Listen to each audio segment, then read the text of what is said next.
Hari ini kita akan bongkar sama-sama 5 strategi kunci yang dipakai Indonesia untuk menghadapi tantangan kependudukannya yang jujur aja sangat kompleks. Yuk kita lihat gimana negara kita mencoba menavigasi salah satu isu terbesarnya. Oke, ini dia peta perjalanan kita. Pertama, kita bakal lihat dulu apa sih masalah utamanya. Habis itu, kita telusuri satu persatu 5 strategi pemerintah untuk menjawab tantangan ini. Langsung aja kita mulai. Nah, sebelum kita bahas solusinya, penting banget buat kita paham dulu sebesar apa sih sebenarnya tantangan yang kita hadapi ini. Ini bukan cuma soal angka loh, tapi soal fondasi masa depan bangsa. Jadi kalau kita bedah, ada 4 masalah utama nih yang saling berkaitan. Pertama, jumlah penduduknya itu sendiri. Gede banget. Kedua, pertumbuhannya juga cepat. Ketiga, masalah klasik kan, persebarannya nggak rata. Sebagian besar numpuk di Jawa. Dan yang terakhir, kualitas penduduk kita yang, masih perlu banyak peningkatan. Oke, jadi gimana pemerintah merespon ini semua? Nah, strategi yang pertama dimulai dari unit terkecil di masyarakat, yaitu keluarga. Inti dari strategi ini adalah program yang mungkin udah nggak asing lagi buat kita. Keluarga Berencana atau KB.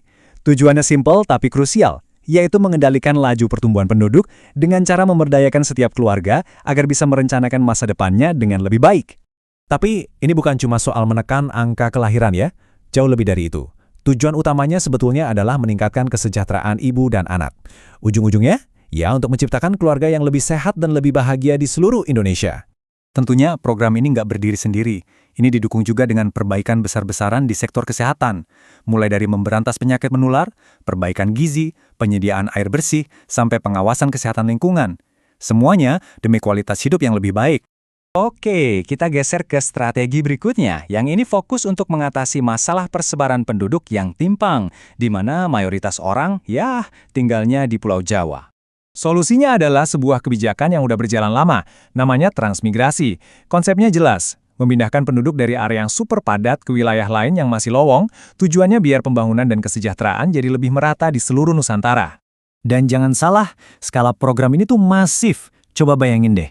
Lebih dari 637.000 kepala keluarga berhasil pindah dalam 5 tahun terakhir aja. Ini angka yang luar biasa besar dan nunjukin keseriusan pemerintah dalam upaya pemerataan ini. Nah, ini bagian yang menarik banget. Kalau kita lihat datanya, ternyata transmigrasi itu ada 2 jenis. Ada transmigran umum yang diatur pemerintah, dan ada transmigrasi swakarsa, alias yang pindah atas kemauan sendiri. Ternyata nggak semuanya digerakkan oleh pemerintah loh. Faktanya, jumlah orang yang pindah secara sukarela atau swakarsa itu jauh lebih banyak. Artinya apa? Artinya kesadaran dan kemauan dari masyarakat itu sendiri yang jadi motor penggerak utamanya. Mungkin karena mereka melihat ada peluang ekonomi yang lebih menjanjikan di tempat baru. Ini insight yang penting banget. Strategi ketiga ini mengubah fokus. Bukan lagi soal jumlah atau persebaran, tapi soal kualitas penduduk. Dan ini dimulai dari salah satu cita-cita luhur bangsa kita. Yap, upaya ini akarnya langsung dari Undang-Undang Dasar 1945. Ada amanat di sana untuk mencerdaskan kehidupan bangsa. Jadi ini bukan program biasa, ini adalah panggilan konstitusi. Poin kuncinya di sini adalah pendidikan itu bukan cuma buat pengembangan diri. Pendidikan yang lebih baik itu adalah mesin ekonomi. Dari situlah lahir tenaga kerja yang terampil, muncul wirausahawan-wirausahawan baru, dan akhirnya industri-industri kecil bisa tumbuh dan berkembang. Dan ini membawa kita ke strategi terakhir, tapi jelas bukan yang paling nggak penting. Justru ini krusial, gimana caranya negara bisa memastikan perut jutaan rakyatnya terisi. Jadi, untuk mencapai yang namanya swasembada pangan, ada 3 jurus utama. Pertama, intensifikasi. Artinya lahan yang ada dimaksimalkan biar hasilnya lebih banyak. Kedua, ekstensifikasi, yaitu membuka lahan-lahan pertanian baru. Dan ketiga, diversifikasi. Jadi kita nggak cuma tanam satu jenis pangan aja. Dan sama seperti strategi-strategi lainnya, dampaknya itu luas banget. Ini bukan cuma soal makanan, tapi juga soal meningkatkan pendapatan petani, membuka lapangan kerja di desa, dan yang paling penting, mengurangi ketergantungan kita sama produk impor. Jadi, kesimpulannya, kelima strategi ini tuh bukan program yang jalan sendiri-sendiri. Program KB, kesehatan, transmigrasi, pendidikan, dan pangan, semuanya ini saling terkait, membentuk satu pendekatan besar yang komprehensif untuk membangun masa depan Indonesia yang lebih baik dan merata.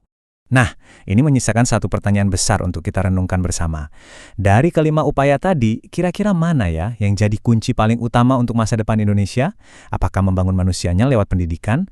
Atau memastikan kita bisa makan dari hasil tanah sendiri? Menarik untuk dipikirkan.